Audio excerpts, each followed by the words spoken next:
Well, this is a holiday weekend, but it is a special weekend. We're at Garden Time Nursery with Patti Harris, but she is a part of a wonderful nursery group called the Cascade Nursery Trail. Hi, Patti. Hi. So this is a great weekend for all of the people that participate in this trail. It is. You know, the weather has turned so lovely and we're all ready to get out and plant. Ah, that is great. And so we're talking about one of the first stops. And so tell me what you're offering today.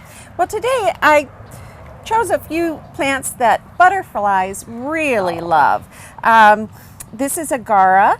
It's a compact version. It's part of the Belleza series. Nice. And so this one has a nice white bloom.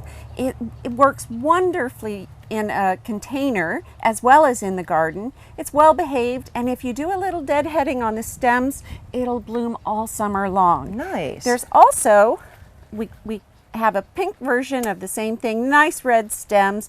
These love the heat, and once they're established, they're really drought tolerant. Oh, I love it. And they're just so different, but it'd be nice to have both of them, wouldn't it? Yeah.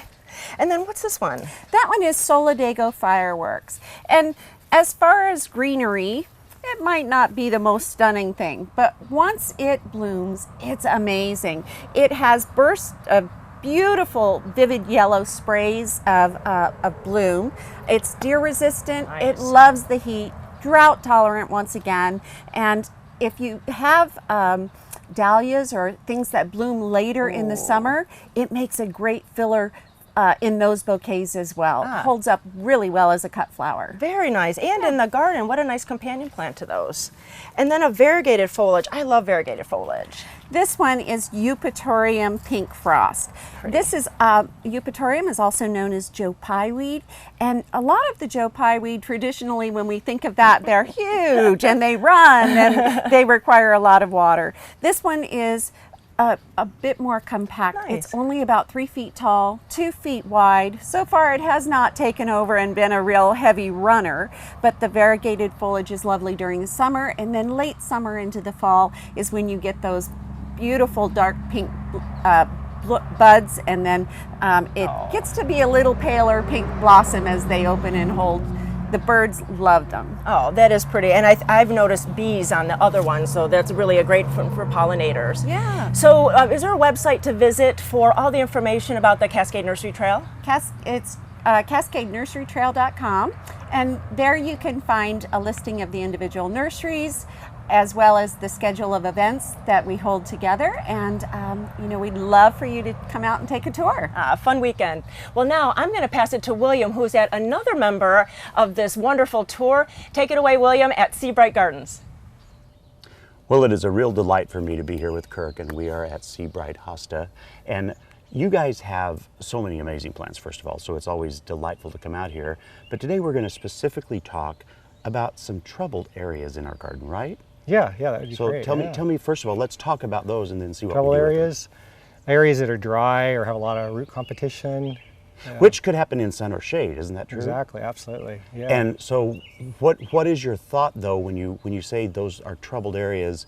I get why that would be a trouble, but you got to tell me, you've got plants here, but how would that help to plant them in the ground there? That doesn't seem like solving the problem. Well, one thing, let's go to this plant first. Okay. This Heucherella.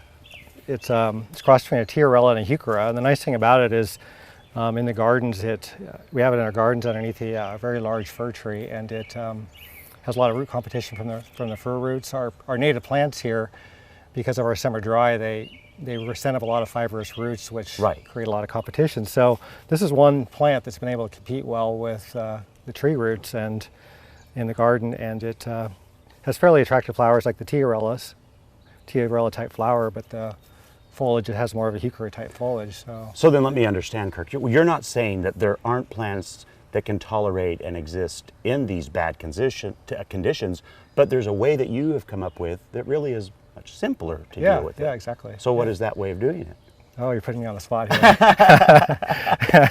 So, well, one way we do as well is plants in pots. And you have a lovely selection. There's 3 different pots here. Yes. All 3 different sizes, but when you come down and look, it really looks like this is how it's supposed to be. Yeah, Not that it's a great easy look, fix isn't or it? anything. This is the it adds stunning more part. texture and form in the garden. And, And if you have a trouble spot that is hard to plant in the ground, a pot works great. This fern here is a Cristata the King. It's a golden scale male fern. The botanical is Doropterus affinis Cristata the King. So, wow. And yeah. then you've also brought hostas out, because I'm assuming Yeah. that would do the same thing. Yeah, absolutely. We have this hosta. Both of these are fairly sun-tolerant hostas. They're shade-tolerant as well. And this one here in the garden over there, it's doing really well in the sun right now, even though it has blue on it. Once it gets up above 100, it's going to burn a little bit. Sure. But We all do. Yeah, exactly. Yeah, but it handles the sun quite well. It's very attractive. And Kirk, the slugs have a tough time. All of these drilling plants through it. you're going to have available on this tour, right? Oh yeah, absolutely. So people Yeah. can come out here and then ask more questions, and then actually Yeah. walk around and see a lot of these different pots in trouble areas of a garden. Exactly. Yeah. Well, there you go. Thank you so much, Kurt. Here's just another stop you can visit, and then when you're done here, I'm going to throw it back to Judy and find out another place you can go. Well, I'm on Garden Time's final stop on the Cascade Nursery Trail, and I'm with Pat Thompson at the Secret Garden Growers. And Pat, you have such fantastic plants and a little bit unusual ones from some of the other nurseries that are included in the trail. Yes, we do. Yeah, so what do you got with us? Okay. First, I want to talk about this new Mahonia. Everybody's familiar with Oregon grape, the prickly one that you can't touch that hurts you. This is a Mahonia eurobracteata soft caress. It is soft. There's no stickers involved. It's a beautiful specimen plant. It's evergreen. It looks like this all winter, and it did all this winter, even as horrible as it was. It's about 3 feet. It has a nice light yellow, lightly fragrant flower spike in late winter that the hummingbirds find. It's one of the first things to bloom. Really nice plant for shade, even in a pot. Definitely. And this looks like parsley, but I know it isn't. This is one of our weird plants. This is Farfugium, Shishi Botan. It likes shade also. It gets these little super curly frizzled leaves. They're easy to grow. They're evergreen if it stays warm. If it gets a little cooler, they will die back, but it's a real nice texture for a woodland garden. Definitely. And definitely different. And these curly cues, man, my hair used to be like that when I was young, but really fun. These are fun. These are Albuca, spiralis, Frizzle Frazzle, and they are a bulbous perennial. They are reputedly hardy to zone 8, but we don't know for sure. They did survive 23 degrees in our greenhouse last year. But the drier they are and the sunnier they are, the curlier the foliage gets. Everybody likes to play with them.